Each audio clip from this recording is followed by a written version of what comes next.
Sahih Bukhari Volume 7, Book 63, Hadith number 178. Narrated by Abdullah bin Umar, that he had divorced his wife while she was menstruating during the lifetime of Allah's Apostle. Umar bin al-Khattab asked Allah's Apostle about that.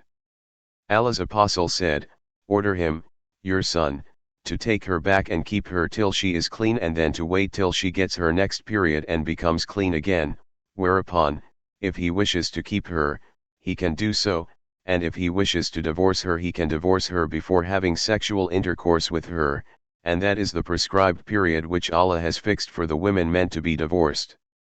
Sahih Bukhari Volume 7, Book 63, Hadith number 179.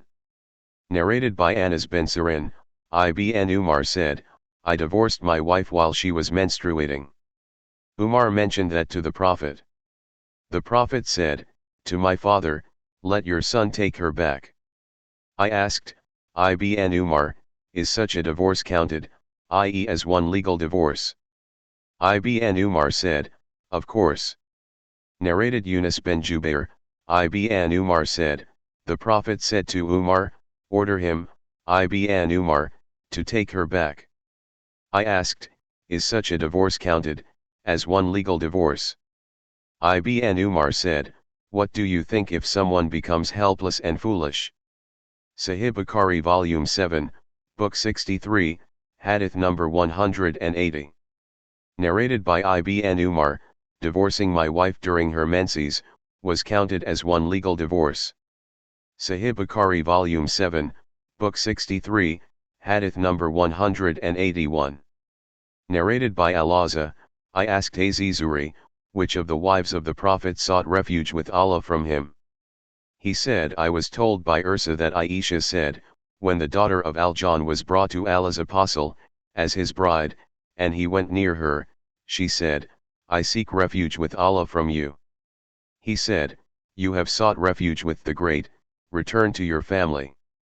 Sahih Bukhari Volume 7, Book 63, Hadith number 182. Narrated by Abu Usaid, we went out with the Prophet to a garden called Ashsha till we reached two walls between which we sat down. The Prophet said, "Sit here," and went in, the garden. The Janiyah, a lady from Bani Jan, had been brought and lodged in a house in a date palm garden in the home of Umayma bint Numan bin Sharahil, and her wet nurse was with her.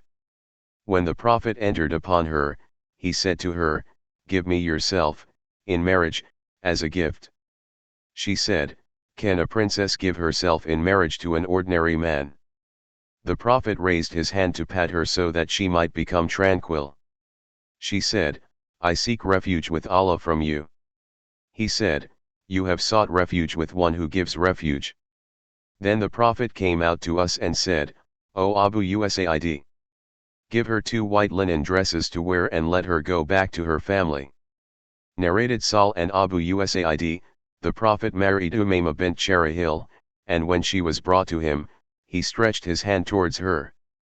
It seemed that she disliked that, whereupon the Prophet ordered Abu Usaid to prepare her and to provide her with 2 white linen dresses. See Hadith number 541. Sahih Bukhari Volume 7, Book 63, Hadith number 183. Narrated by Sal bin Sa'd, similarly as above, 182. Sahih Bukhari Volume 7, Book 63, Hadith number 184. Narrated by Abi Ghalab Yunus bin Jubair, I asked Ibn Umar, what is said regarding, a man divorces his wife during her period? He said, "Do you know Ibn Umar?" Ibn Umar divorced his wife while she was menstruating. Umar then went to the Prophet and mentioned that to him. The Prophet ordered him to take her back, and when she became clean, he could divorce her if he wanted. I asked, Ibn Umar, was that divorce counted as one legal divorce? He said, "If one becomes helpless and foolish, will he be excused?" "Of course not." Sahih Bukhari Volume 7, Book 63, Hadith number 185. Narrated by Sal bin Sa'd as Sa'id, Uwaymir al-Ajlani came to Asim bin Adi al-Ansari and asked, O Asim, tell me, if a man sees his wife with another man, should he kill him, whereupon you would kill him in qisas, or what should he do? O Asim, please ask Allah's apostle about that. Asim asked Allah's apostle about that.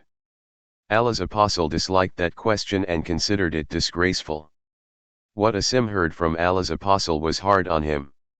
When he returned to his family, Uwaymir came to him and said, O Asim, what did Allah's apostle say to you?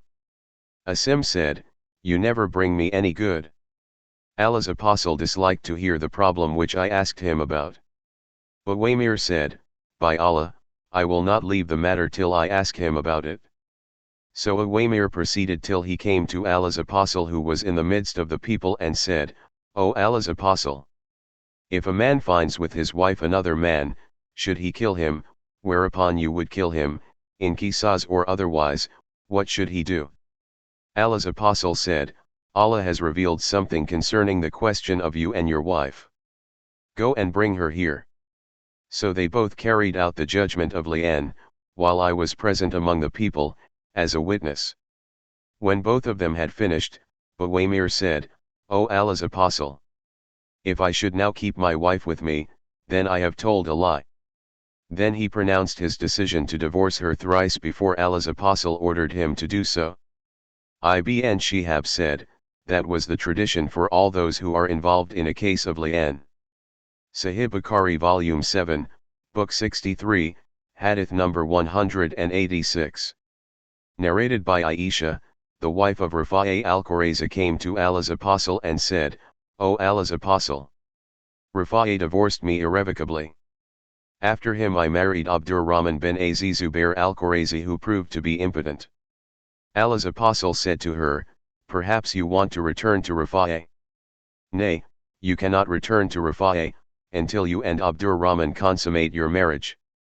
Sahih Bukhari Volume 7, Book 63, Hadith number 187.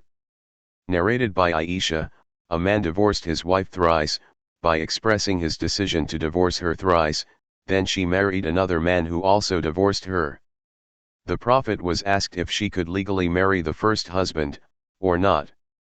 The Prophet replied, no, she cannot marry the first husband unless the second husband consummates his marriage with her, just as the first husband had done. Sahih Bukhari Volume 7, Book 63, Hadith number 188. Narrated by Aisha, Allah's apostle gave us the option, to remain with him or to be divorced, and we selected Allah and his apostle. So, giving us that option was not regarded as divorce. Sahih Bukhari Volume 7, Book 63, Hadith number 189. Narrated by Mazruk, I asked Aisha about the option, she said, the Prophet gave us the option. Do you think that option was considered as a divorce? I said, it matters little to me if I give my wife the option once or 100 times after she has chosen me. Sahih Bukhari Volume 7, Book 63, Hadith number 190. Narrated by Aisha, a man divorced his wife and she married another man who proved to be impotent and divorced her. She could not get her satisfaction from him, and after a while he divorced her. Then she came to the Prophet and said, O Allah's apostle, my first husband divorced me and then I married another man who entered upon me to consummate his marriage, but he proved to be impotent and did not approach me except once, during which he benefited nothing from me. Can I remarry my first husband in this case? Allah's apostle said, it is unlawful to marry your first husband till the other husband consummates his marriage with you. Sahih Bukhari Volume 7, Book 63, Hadith number 191. Narrated by Said bin Jubair, that he heard Ibn Abbas saying, if a man makes his wife unlawful for him, it does not mean that she is divorced. He added, indeed in the Apostle of Allah, you have a good example to follow. Sahih Bukhari Volume 7, Book 63, Hadith number 192. Narrated by Ubayd bin Umar, I heard Aisha saying, the Prophet used to stay for a long while with Zainab bint Yashir and drink honey at her house. So Hafsa and I decided that if the Prophet came to any one of us, she should say him, I detect the smell of անգիր, a nasty smelling gum, in you. Have you eaten անգիր? So the Prophet visited one of them and she said to him similarly. The Prophet said, never mind, I have taken some honey at the house of Zainab bint Yashir, but I shall never drink of it any more. So there was revealed, O Prophet, why do you ban, for you, that which Allah has made lawful for you? If you too, wives of Prophet, turn in repentance to Allah, 66.1-4, addressing Aisha and Hafsa. When the Prophet disclosed a matter in confidence to some of his wives. 66.3, namely his saying, but I have taken some honey. Sahih Bukhari Volume 7, Book 63, Hadith number 193. Narrated by Aisha, Allah's Apostle was fond of honey and sweet edible things, and it was his habit, that after finishing the Asr prayer he would visit his wives and stay with one of them at that time. Once he went to Hafsa, the daughter of Umar, and stayed with her more than usual. I got jealous and asked the reason for that. I was told that a lady of her folk had given her a skin filled with honey as a present, and that she made a syrup from it and gave it to the Prophet to drink, and that was the reason for the delay. I said, by Allah, we will play a trick on him, to prevent him from doing so. So I said to Sada bint Zameh, the Prophet will approach you, and when he comes near you, say, have you taken անգիր, a bad-smelling gum? He will say, no. Then say to him, then what is this bad smell which I smell from you? He will say to you, Hafsa made me drink honey syrup. Then say, perhaps the bees of that honey had sucked the juice of the tree of al-Irfut. I shall also say the same. O you, Safiyyah, say the same. Later Sada said, by Allah, as soon as he, the Prophet, stood at the door, I was about to say to him what you had ordered me to say because I was afraid of you. So when the Prophet came near Sada, she said to him, O Allah's Apostle, have you taken անգիր? He said, no. She said, then what is this bad smell which I detect on you? He said, Hafsa made me drink honey syrup. She said, perhaps its bees had sucked the juice of al-Irfut tree. When he came to me, I also said the same, and when he went to Safiyyah, she also said the same. And when the Prophet again went to Hafsa, she said, O Allah's Apostle, shall I give you more of that drink? He said, I am not in need of it. Sada said, by Allah, we deprived him of it. I said to her, keep quiet. Sahih Bukhari Volume 7, Book 63, Hadith number 194. Narrated by Abu Huraira, the Prophet said, Allah has forgiven my followers the evil thoughts that occur to their minds, as long as such thoughts are not put into action or uttered. And Qatada said, if someone divorces his wife just in his mind, such an unuttered divorce has no effect. Sahih Bukhari Volume 7, Book 63, Hadith number 195. Narrated by Jabir, a man from the tribe of Bani Aslam came to the Prophet while he was in the mosque and said, I have committed illegal sexual intercourse. The Prophet turned his face to the other side. The man turned towards the side towards which the Prophet had turned his face, and gave 4 witnesses against himself. On that the Prophet called him and said, are you insane? He added, are you married? The man said, yes. On that the Prophet ordered him to be stoned to the death in the musalla, a praying place. When the stones hit him with their sharp edges and he fled, but he was caught at Al-Hara and then killed. Sahih Bukhari Volume 7, Book 63, Hadith number 196. Narrated by Abu Huraira, a man from Bani Aslam came to Allah's Apostle while he was in the mosque and called the Prophet, saying, O Allah's Apostle, I have committed illegal sexual intercourse. On that the Prophet turned his face from him to the other side, whereupon the man moved to the side towards which the Prophet had turned his face, and said, O Allah's apostle, I have committed illegal sexual intercourse. The Prophet turned his face, from him, to the other side, whereupon the man moved to the side towards which the Prophet had turned his face, and repeated his statement. The Prophet turned his face, from him, to the other side again. The man moved again, and repeated his statement, for the fourth time. So when the man had given witness 4 times against himself, the Prophet called him and said, Are you insane? He replied, No. The Prophet then said, to his companions, Go and stone him to death. The man was a married one. Jabir bin Abdullah al-Ansari said, I was one of those who stoned him. We stoned him at the Musalla, id praying place, in Medina. When the stones hit him with their sharp edges, he fled, but we caught him at Al-Hara and stoned him till he died. Sahih Bukhari Volume 7, Book 63, Hadith number 197.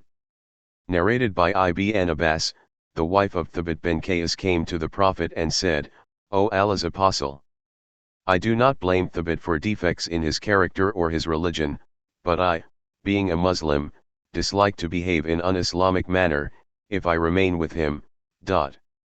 On that Allah's apostle said, to her, Will you give back the garden which your husband has given you, as mahr? She said, Yes. Then the Prophet said to Thabit, O Thabit, accept your garden, and divorce her once. Sahih Bukhari Volume 7, Book 63, Hadith number 198. Narrated by Ikrimah, the sister of Abdullah bin Ubay narrated, the above narration, 197, with the addition that the Prophet said to Thabit's wife, Will you return his garden? She said, Yes, and returned it, and, then, the Prophet ordered Thabit to divorce her. Narrated Ibn Abbas, the wife of Thabit bin Qais came to Allah's apostle and said, O Allah's apostle, I do not blame Thabit for any defects in his character or his religion, but I cannot endure to live with him. On that Allah's apostle said, Will you return his garden to him? She said, Yes. Sahih Bukhari Volume 7, Book 63, Hadith number 199. Narrated by Ibn Abbas, the wife of Thabit bin Qais bin Shammas came to the Prophet and said, O Allah's apostle, I do not blame Thabit for any defects in his character or his religion, but I am afraid that I, being a Muslim, may become unthankful for Allah's blessings. On that, Allah's apostle said, to her, Will you return his garden to him? She said, Yes. So she returned his garden to him, and the Prophet told him to divorce her. Sahih Bukhari Volume 7, Book 63, Hadith number 200. Narrated by Ikrimah, that Jamila. Then he related the whole hadith, i.e. 199. Sahih Bukhari Volume 7, Book 63, Hadith number 201. Narrated by Al-Miswar bin Makrama az-Zuri, I heard the Prophet saying, Banu al-Mughira have asked my leave to let Ali marry their daughter, but I give no leave to this effect. Sahih Bukhari Volume 7, Book 63, Hadith number 202. Narrated by Aisha, the wife of the Prophet, 3 traditions were established concerning situations in which Bara was involved. When she was manumit, she was given the option to keep her husband or leave him. Allah's apostle said, The wala is for the one who manumits. Once Allah's apostle entered the house while some meat was being cooked in a pot, but only bread and some soup of the house were placed before him. He said, Don't I see the pot containing meat? They said, Yes, but that meat was given to Barara in charity, by someone, and you do not eat what it given in charity. The Prophet said that meat is alms for her, but for us it is a present. Sahih Bukhari Volume 7, Book 63, Hadith number 203. Narrated by Ibn Abbas, I saw him as a slave, namely, Barara's husband. Sahih Bukhari Volume 7, Book 63, Hadith number 204. Narrated by Ibn Abbas, that was Mughith, the slave of Bani so-and-so, i.e., Barara's husband, as if I am now looking at him following her. Barara, along the streets of Medina. Sahih Bukhari Volume 7, Book 63, Hadith number 205. Narrated by Ibn Abbas, Barira's husband was a black slave called Mughith, the slave of Bani so and so, as if I am seeing him now, walking behind her along the streets of Medina. Sahih Bukhari Volume 7, Book 63, Hadith number 206. Narrated by Ibn Abbas, Barira's husband was a slave called Mughith, as if I am seeing him now, going behind Barira and weeping with his tears flowing down his beard. The Prophet said to Abbas, O Abbas, are you not astonished at the love of Mughith for Barira and the hatred of Barira for Mughith? The Prophet then said to Barira, why don't you return to him? She said, O Allah's Apostle, do you order me to do so? He said, no, I only intercede for him. She said, I am not in need of him. Sahih Bukhari Volume 7, Book 63, Hadith number 207. Narrated by Al-Aswad, Aisha intended to buy Barira, but her masters stipulated that her walla won't be for them. Aisha mentioned that to the Prophet, who said, to Aisha, buy and manumit her, for the walla is for the one who manumits. Once some meat was brought to the Prophet and was said, this meat was given in charity to Barira. The Prophet said, it an object of charity for Barira and present for us. Sahih Bukhari Volume 7, Book 63, Hadith number 208. Narrated by Adam, Shubi'a relate the same hadith and added, Barira was given the option regarding her husband. Sahih Bukhari Volume 7, Book 63, Hadith number 209. Narrated by Nafi, whenever Ibn Umar was asked about marrying a Christian lady or a Jewess, he would say, Allah has made it unlawful for the believers to marry ladies who ascribe partners in worship to Allah, and I do not know of a greater thing, as regards to ascribing partners in worship, etc. to Allah, than that a lady should say that Jesus is her Lord although he is just one of Allah's slaves. Sahih Bukhari Volume 7, Book 63, Hadith number 210. Narrated by Ibn Abbas, the pagans were of two kinds as regards their relationship to the Prophet and the believers. Some of them were those with whom the Prophet was at war and used to fight against, and they used to fight him. The others were those with whom the Prophet made a treaty, and neither did the Prophet fight them, nor did they fight him.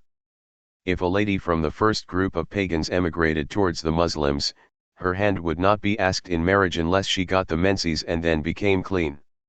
When she became clean, it would be lawful for her to get married, and if her husband emigrated too before she got married, then she would be returned to him. If any slave or female slave emigrated from them to the Muslims, then they would be considered free persons, not slaves, and they would have the same rights as given to other emigrants. The narrator then mentioned about the pagans involved with the Muslims in a treaty, the same as occurs in Mujahid's narration.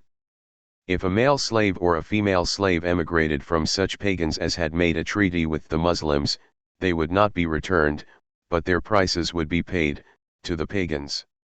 Narrated Ibn Abbas, Karaba, the daughter of Abi Umayyah, was the wife of Umar bin al-Khattab. Umar divorced her and then Muayyah bin Abi Sufyan married her. Similarly, al-Hakam, the daughter of Abi Sufyan, was the wife of Iyad bin Ghanm al-Firi. He divorced her and then Abdullah bin Uthman al-Thaqafi married her. Sahih Bukhari Volume 7, Book 63, Hadith number 211. Narrated by Aisha, the wife of the Prophet, when believing women came to the Prophet as emigrants, he used to test them in accordance with the order of Allah. O you who believe! When believing women come to you as emigrants, examine them. 60.10, so if any one of those believing women accepted the above-mentioned conditions, she accepted the conditions of faith. When they agreed on those conditions and confessed that with their tongues, Allah's Apostle would say to them, Go, I have accepted your oath of allegiance, for Islam. By Allah, and hand of Allah's Apostle never touched the hand of any woman, but he only used to take their pledge of allegiance orally. By Allah, Allah's Apostle did not take the pledge of allegiance of the women. except in accordance with what Allah had ordered him. When he accepted their pledge of allegiance, he would say to them, I have accepted your oath of allegiance. Sahih Bukhari Volume 7, Book 63, Hadith number 212. Narrated by Anas bin Malik, Allah's apostle took an oath that he would abstain from his wives, and at that time his leg had been sprained, dislocated. So he stayed in the mashruba, an attic room, of his for 29 days. Then he came down, and they, the people, said, O Allah's apostle, you took an oath to abstain from your wives for 1 month. He said, the month is of 29 days. Sahih Bukhari Volume 7, Book 63, Hadith number 213. Narrated by Nafi, Ibn Umar used to say about the Ilah, which Allah defined, in the Holy Book, if the period of Ilah expires, then the husband has either to retain his wife in a handsome manner or to divorce her as Allah has ordered. Ibn Umar added, when the period of 4 months has expired, the husband should be put in prison so that he should divorce his wife, but the divorce does not occur unless the husband himself declares it. This has been mentioned by Uthman, Ali, Abu ad-Darda, Aisha, and 12 other companions of the Prophet. Sahih Bukhari Volume 7, Book 63, Hadith number 214. Narrated by Yazid, the Mullah of Munba'ith, the Prophet was asked regarding the case of a lost sheep. He said, you should take it, because it is for you, or for your brother, or for the wolf. Then he was asked about a lost camel. He got angry and his face became red, and he said, to the questioner, you have nothing to do with it, it has its feet and its water container with it, it can go on drinking water and eating trees till its owner meets it. And then the Prophet was asked about a luqata, money found by somebody. He said, remember and recognize its tying material and its container, and make public announcement about it for 1 year. If somebody comes and identifies it, then give it to him, otherwise add it to your property. Sahih Bukhari Volume 7, Book 63, Hadith number 215.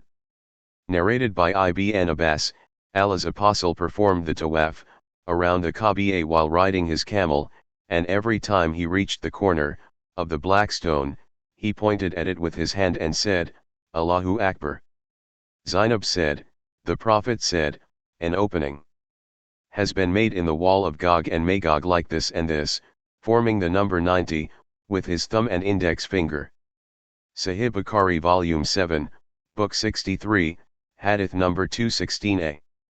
Narrated by Abu Huraira, Abul Qasim, the Prophet, said, there is an hour, or a moment, of particular significance on Friday. If it happens that a Muslim is offering a prayer and invoking Allah for some good at that very moment, Allah will grant him his request. The sub-narrator placed the top of his finger on the palm of the other hand between the middle finger and the little one. Sahih Bukhari Volume 7, Book 63, Hadith number 216b. Narrated by Anas bin Malik, during the lifetime of Allah's apostle a Jew attacked a girl and took some silver ornaments she was wearing and crushed her head. Her relative brought her to the Prophet while she was in her last breaths, and she was unable to speak. Allah's apostle asked her, who has hit you? So and so, mentioning somebody other than her murderer. She moved her head, indicating denial. The Prophet mentioned another person other than the murderer, and she again moved her head indicating denial.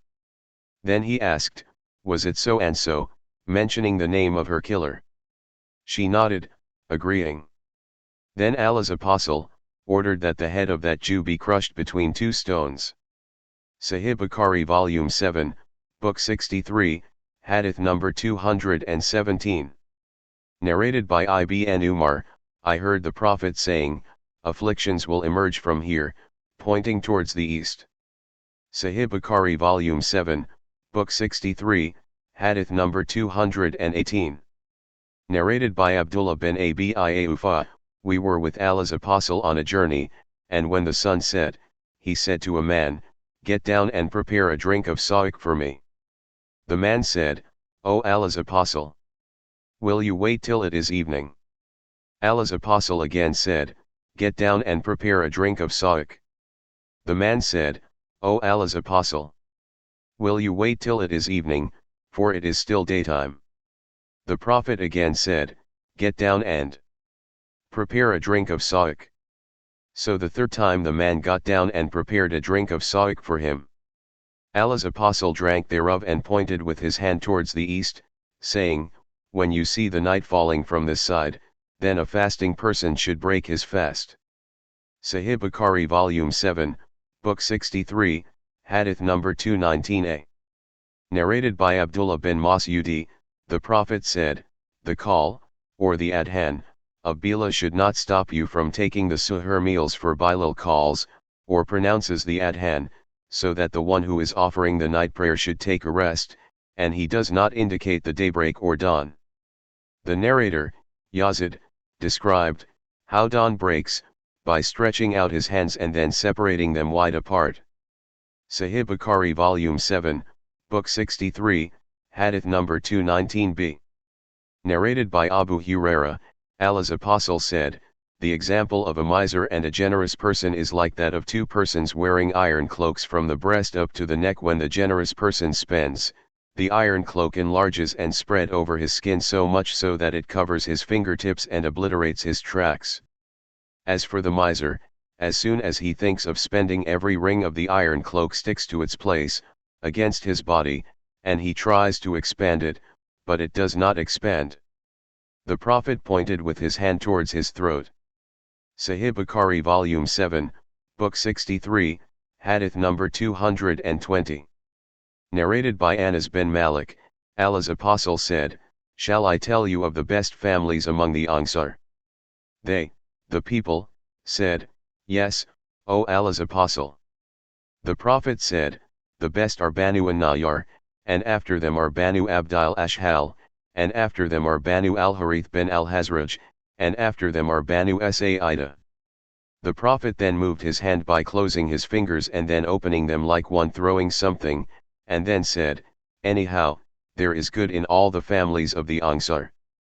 Sahih Bukhari Volume 7, Book 63, Hadith number 221. Narrated by Sal bin Sa'd as Sa'idi, a companion of Allah's Apostle, holding out his middle and index fingers, said, my advent and the hours are like this, or like these, namely, the period between his era and the hour is like the distance between those two fingers, i.e., very short. Sahih Bukhari Volume 7, Book 63, Hadith number 222. Narrated by Ibn Umar, the Prophet, holding out his 10 fingers thrice, said, the month is thus and thus and thus, namely 30 days. Then, holding out his 10 fingers twice and then 9 fingers, he said, it may be thus and thus and thus, namely 29 days. He meant once 30 days and once 29 days. Sahih Bukhari Volume 7, Book 63, Hadith number 223. Narrated by Abu Mas'ud, the Prophet pointed with his hand towards Yemen and said twice, faith is there, and then pointed towards the east, and said, verily, sternness and mercilessness are the qualities of those who are busy with their camels and pay no attention to their religion, where the two sides of the head of Satan will appear, namely, the tribes of Rabluay and Muqar. Sahih Bukhari Volume 7, Book 63, Hadith number 224. Narrated by Sal, Allah's Apostle said, I and the one who looks after an orphan will be like this in paradise, showing his middle and index fingers and separating them. Sahih Bukhari Volume 7, Book 63, Hadith number 225. Narrated by Abu Huraira, a man came to the Prophet and said, O Allah's Apostle, a black child has been born for me. The Prophet asked him, have you got camels? The man said, yes. The Prophet asked him, what color are they? The man replied, red. The Prophet said, is there a gray one among them? The man replied, yes. The Prophet said, whence comes that?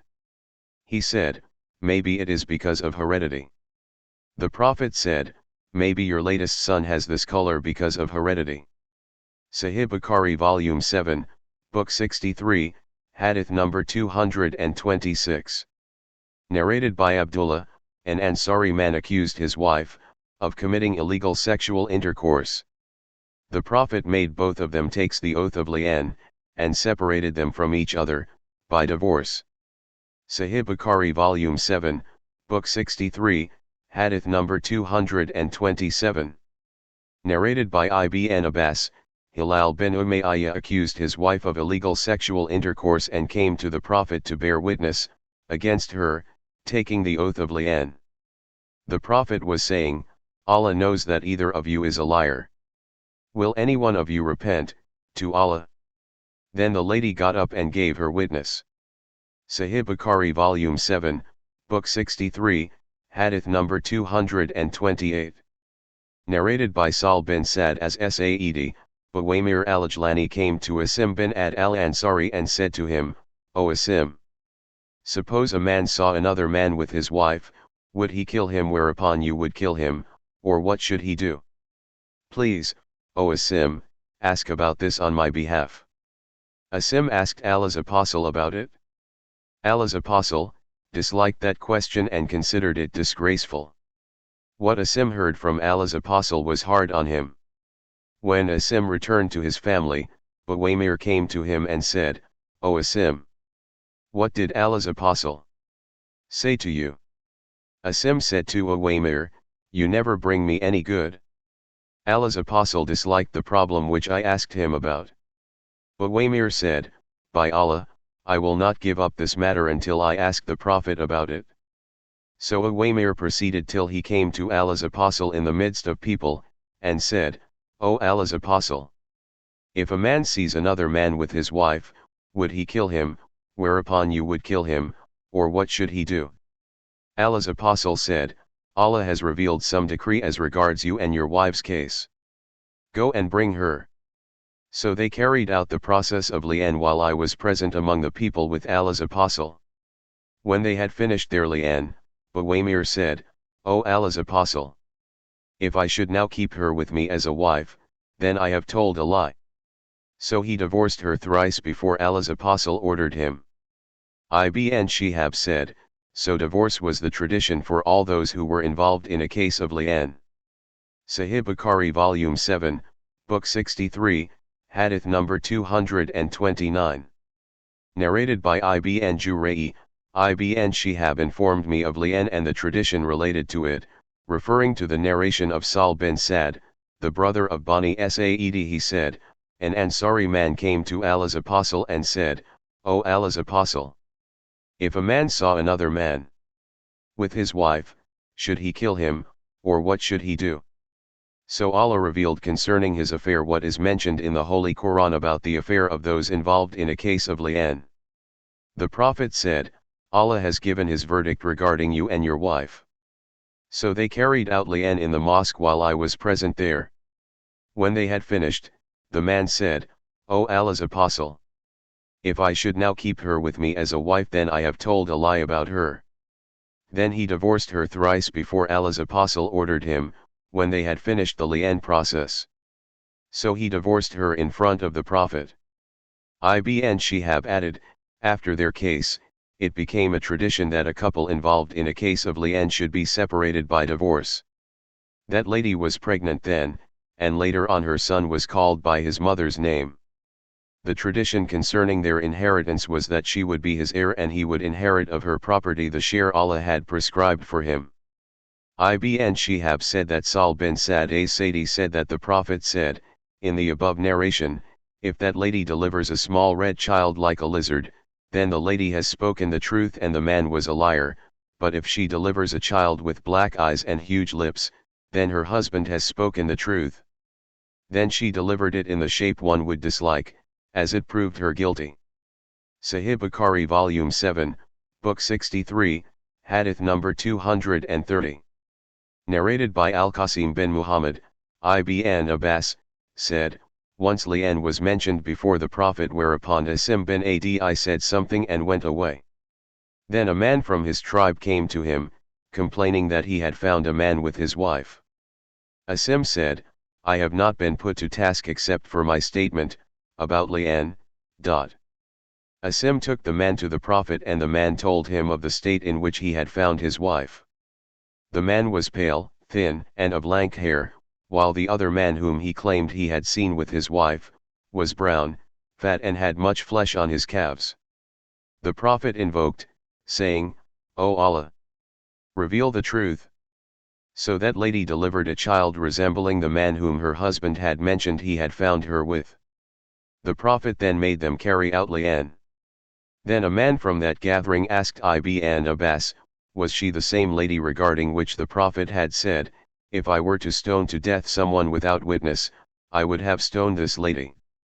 Ibn Abbas said, no, that was another lady who, though being a Muslim, used to arouse suspicion by her outright misbehavior. Sahih Bukhari Volume 7, Book 63, Hadith number 231. Narrated by Said bin Jubair, I asked Ibn Umar, what is the verdict if a man accuses his wife of illegal sexual intercourse? Ibn Umar said, the Prophet separated, by divorce, the couple of Bani al-Ajlan, and said, to them, Allah knows that one of you two is a liar, so will one of you repent? But both of them refused. He again said, Allah knows that one of you two is a liar, so will one of you repent? But both of them refused. So he separated them by divorce. Ayyub, a sub-narrator said, Amr bin Dinar said to me, there is something else in this hadith which you have not mentioned. It goes thus, the man said, what about my money, i.e. the mahr that I have given to my wife? It was said, you have no right to restore any money, for if you have spoken the truth, as regards the accusation, you have also consummated your marriage with her, and if you have told a lie, you are less rightful to have your money back. Sahih Bukhari Volume 7, Book 63, Hadith number 232. Narrated by Said bin Jubair, I asked Ibn Umar about those who were involved in a case of lien. He said, the Prophet said to those who were involved in a case of lien, your accounts are with Allah. One of you two is a liar, and you, the husband, have no right over her, she is divorced. The man said, what about my property, mahr? The Prophet said, you have no right to get back your property. If you have told the truth about her, then your property was for the consummation of your marriage with her, and if you told a lie about her, then you are less rightful to get your property back. Sufyan, a sub-narrator said, I learned the hadith from Amr. Narrated Ayyub, I heard Said bin Jubair saying, I asked Ibn Umar, if a man accuses his wife for an illegal sexual intercourse and carries out the process of lernen, what will happen? Ibn Umar set two of his fingers apart. Sufyan set his index finger and middle finger apart. Ibn Umar said, the Prophet separated the couple of Bani al-Ajlan by divorce and said thrice, Allah knows that one of you two is a liar, so will one of you repent, to Allah. Sahih Bukhari Volume 7, Book 63, Hadith number 233. Narrated by Ibn Umar, Allah's Apostle separated, divorced, the wife from her husband who accused her for an illegal sexual intercourse, and made them take the oath of lernen. Sahih Bukhari Volume 7, Book 63, Hadith number 234. Narrated by Ibn Umar, the Prophet made an Ansari man and his wife carry out lernen, and then separated them by divorce. Sahih Bukhari Volume 7, Book 63, Hadith number 235. Narrated by Ibn Umar, the Prophet made a man and his wife carry out lernen, and the husband repudiated her child. So the Prophet got them separated, by divorce, and decided that the child belonged to the mother only. Sahih Bukhari Volume 7, Book 63, Hadith number 236. Narrated by Ibn Abbas, those involved in a case of lernen were mentioned before Allah's Apostle Asim bin Adi said something about that and then left. Later on a man from his tribe came to him and told him that he had found another man with his wife. On that Asim said, I have not been put to task except for what I have said, about lernen. Asim took the man to Allah's apostle and he told him of the state in which he found his wife. The man was pale, thin, and lank-haired, while the other man whom he had found with his wife was brown, fat with thick calves and curly hair.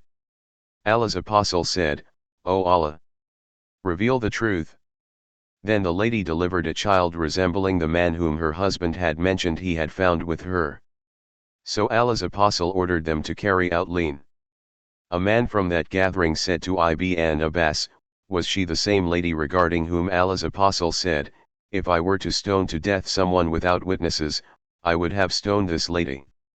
Ibn Abbas said, no, that was another lady who, though being a Muslim, used to arouse suspicion because of her outright misbehavior. Sahih Bukhari Volume 7, Book 63, Hadith number 237. Narrated by Aisha, the Prophet said, as in 240. Sahih Bukhari Volume 7, Book 63, Hadith number 238. Narrated by Aisha, Rafa'a al-Qurayza married a lady and then divorced her, whereupon she married another man. She came to the Prophet and said that her new husband did not approach her, and that he was completely impotent. The Prophet said to her, no, you cannot remarry your first husband, till you taste the second husband and he tastes you, i.e. till he consummates his marriage with you. Sahih Bukhari Volume 7, Book 63, Hadith number 239. Narrated by Salama, the wife of the Prophet, a lady from Bani Aslam, called Subayya, become a widow while she was pregnant.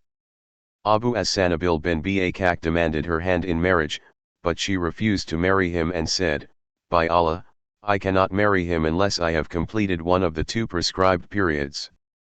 About 10 days later, after having delivered her child, she went to the Prophet and he said to her, you can marry now. Sahih Bukhari Volume 7, Book 63, Hadith number 240. Narrated by Abdullah bin Abdullah, that his father had written to Ibn al-Arkam a letter asking him to ask Subayya al-Islamiyya how the Prophet had given her the verdict. She said, the Prophet gave me his verdict that after I gave birth, I could marry. Sahih Bukhari Volume 7, Book 63, Hadith number 241. Narrated by Al-Miswar bin Makrama, Subayya al-Islamiyya gave birth to a child a few days after the death of her husband. She came to the Prophet and asked permission to remarry, and the Prophet gave her permission, and she got married. Sahih Bukhari Volume 7, Book 63, Hadith number 242. Narrated by Qasim bin Muhammad and Sulayman bin Yasar, that Yahya bin Said bin Alays divorced the daughter of Abdurrahman bin al-Hakarn. Abdurrahman took her to his house. On that Aisha sent a message to Marwan bin al-Hakam, who was the ruler of Medina, saying, fear Allah, and urge your brother, to return her to her house. Marwan, in Sulayman's version, said, Abdurrahman bin al-Hakam did not obey me, or had a convincing argument. In Al-Qasim's versions Marwan said, have you not heard of the case of Fatima bint Qais? Aisha said, the case of Fatima bint Qais is not in your favor. Marwan bin al-Hakam said to Aisha, the reason that made Fatima bint Qais go to her father's house is just applicable to the daughter of Abdurrahman. Sahih Bukhari Volume 7, Book 63, Hadith number 243.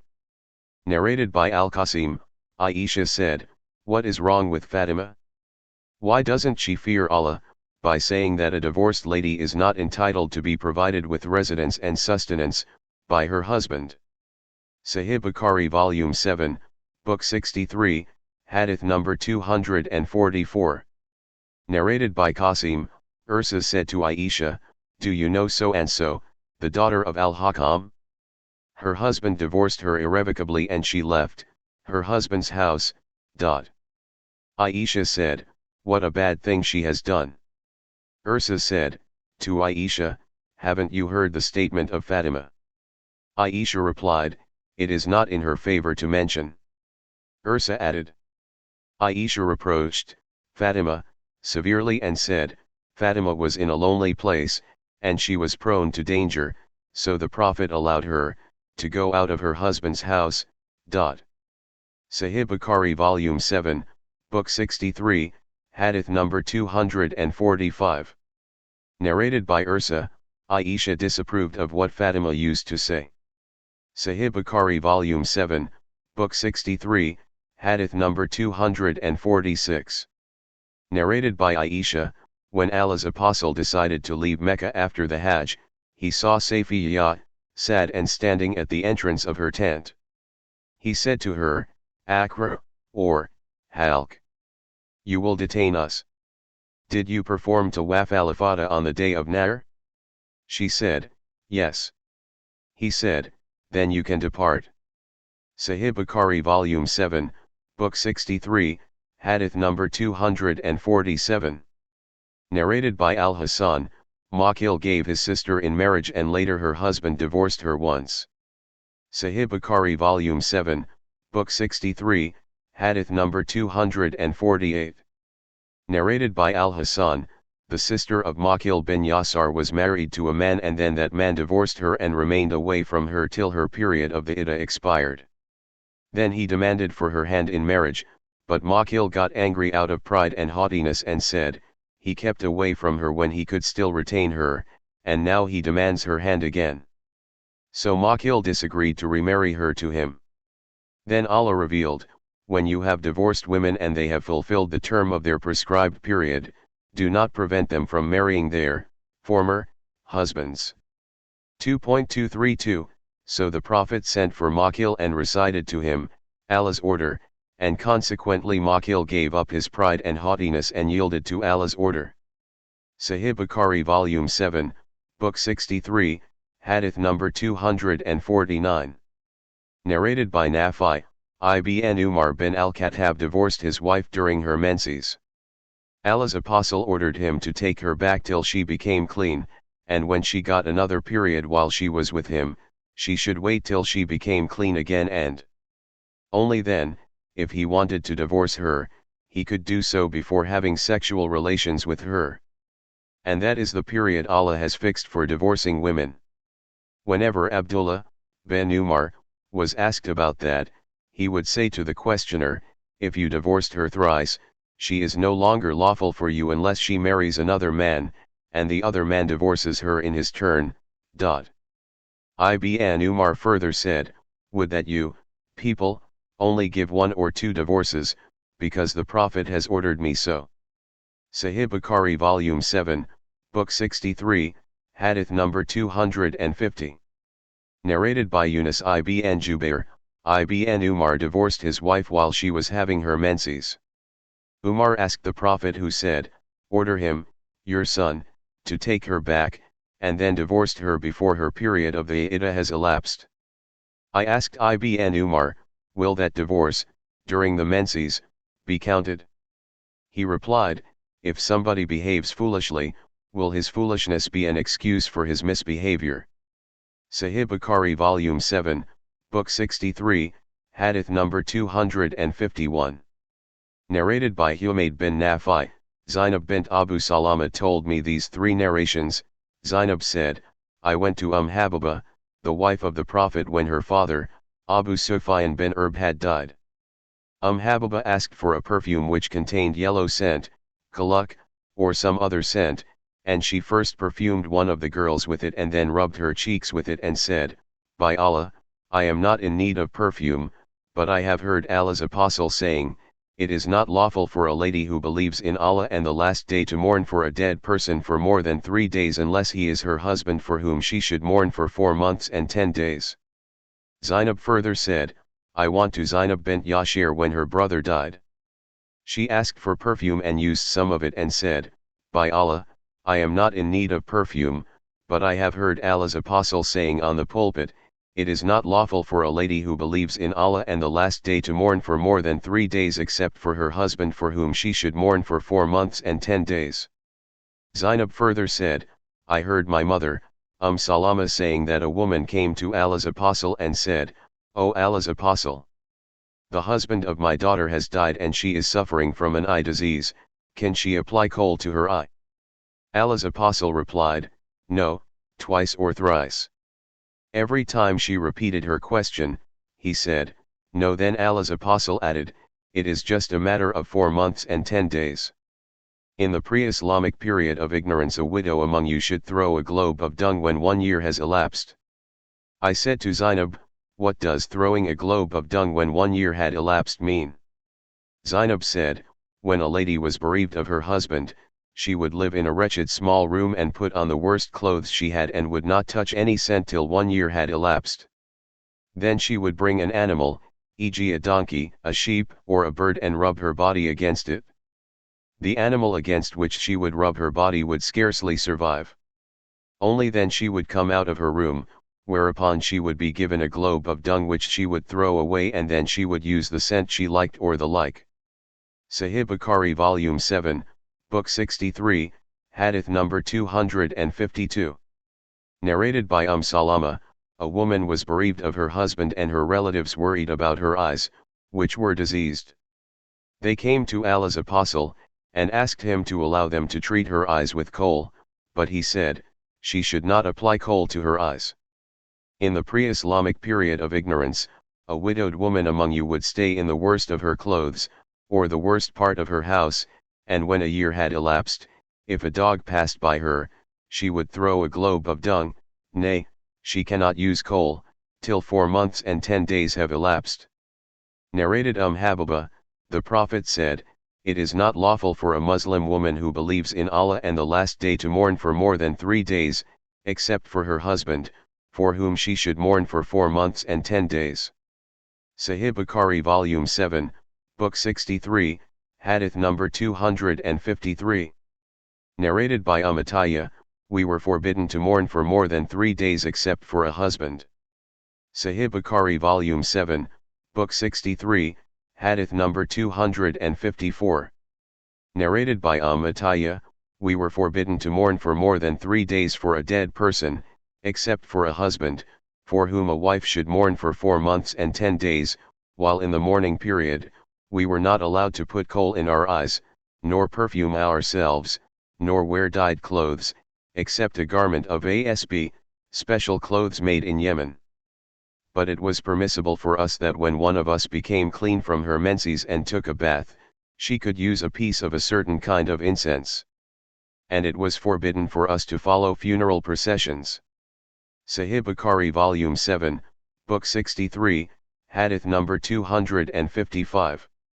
Narrated by Atiyah, the Prophet said, it is not lawful for a lady who believes in Allah and the Last Day, to mourn for more than 3 days for a dead person, except for her husband, in which case she should neither put kohl in her eyes, nor perfume herself, nor wear dyed clothes, except a garment of asb. Atiyah added, the Prophet said, she should not use perfume except when she becomes clean from her menses, whereupon she can use kust, and asfar, 2 kinds of incense. Sahih Bukhari Volume 7, Book 63, Hadith number 256. Narrated by Mujahid, regarding the verse, if any of you dies and leaves wives behind, that was the period of the iddah which the widow was obliged to spend in the house of the late husband. Then Allah revealed, and those of you who die and leave wives should bequeath for their wives a year's maintenance and residence without turning them out, but if they leave, there is no blame on you for what they do of themselves, provided it is honorable, i.e. lawful marriage. 2.240, Mujahid said, Allah has ordered that a widow has the right to stay for 7 months and 20 days with her husband's relatives through her husband's will and testament, so that she will complete the period of 1 year, of iddah. But the widow has the right to stay that extra period or go out of her husband's house as is indicated by the statement of Allah, but if they leave there is no blame on you. 2.240, Ibn Abbas said, the above verse has cancelled the order of spending the period of the iddah at her late husband's house, and so she could spend her period of the iddah wherever she likes. And Allah says, without turning them out.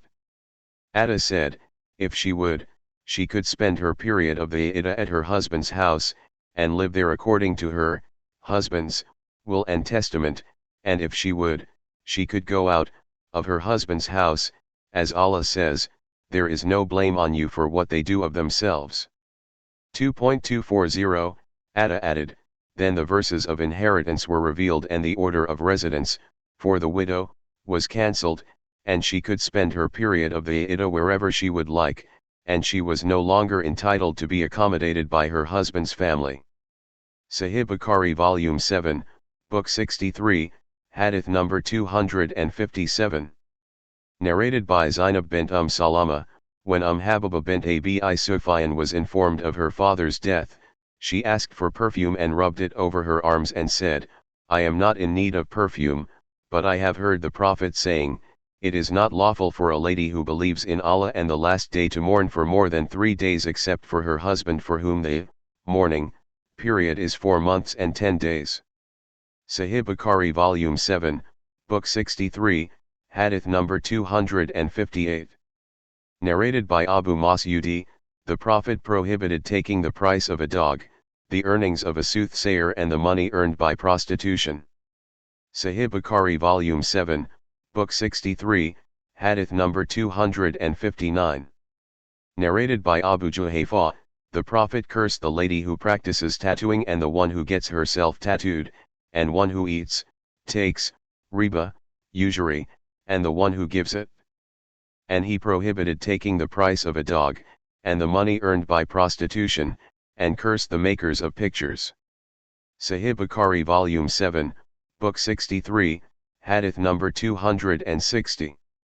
Narrated by Abu Huraira, the Prophet forbade taking the earnings of a slave girl by prostitution.